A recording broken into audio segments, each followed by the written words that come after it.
waffles are just pancakes with abs.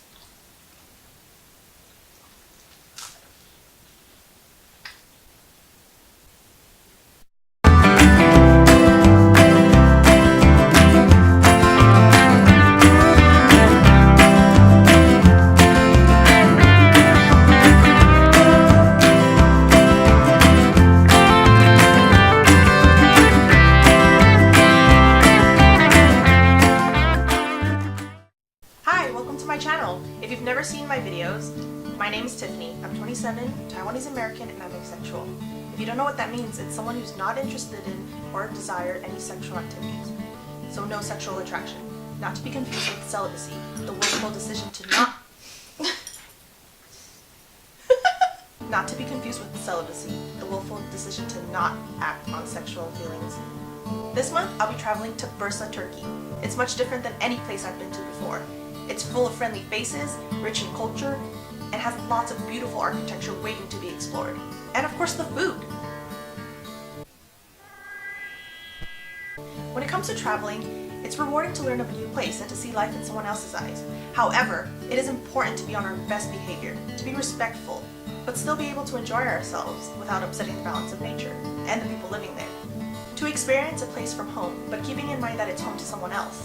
Last week, I met up with my two favorite travel gurus, Sofia and Sofia, who vlog about proper travel etiquette. Don't forget to subscribe to their channel, Esquire Travelers. They taught me about the Turkish culture and the do's and don'ts for my time abroad.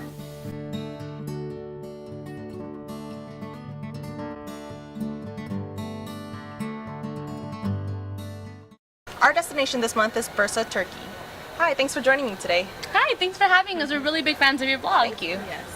I'm Sofia, and this is Sofia, and we run a travel vlog about etiquette while traveling to other countries. And since your country's Turkey, just to let you know, Turkey is a collectivist country.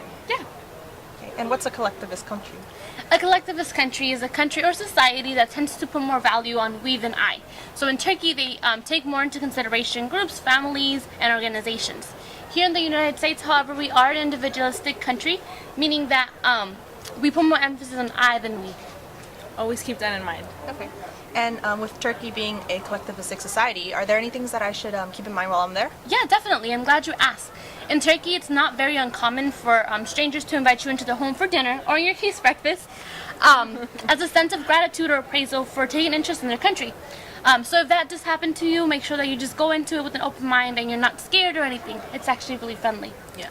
That's why we're known as an individualistic society, and stranger danger is real, but it's not uncommon to be invited into your home in Turkey. Yeah, so what Sophia's talking about is uncertainty avoidance. Okay, and does that mean you're not sure if you should avoid a situation? She'll explain that to you. Yeah, you're on the right track. Basically what that means is that we tend to avoid situations that are out of our norm or they seem a little sketchy, so we avoid them. Yeah, so like I was saying, here in the States, you wouldn't invite a stranger into your home because it would be like awkward and different, but as opposed to in Turkey, it's normal and it's more of a sign of gratitude. You know, they're very friendly. So that brings me to my next point, which is Turkey is known for having a large power distance. And what's power distance?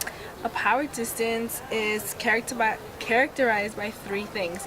So, which to me were the most important. So the first one would be having a centralized authority, having an autocratic leadership, and third, having many hierarchical levels.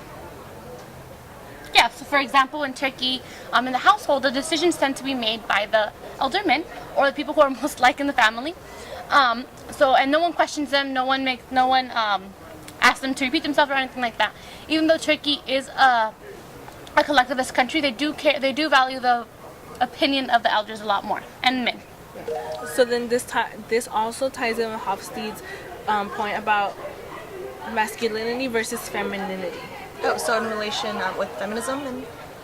Yeah, in a sense. Yeah, the gender roles are followed to the key in Turkey.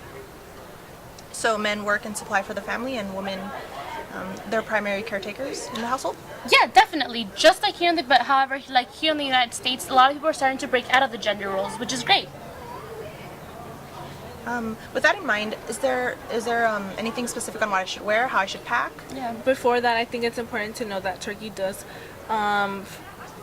practice short-term orientation. Short-term orientation?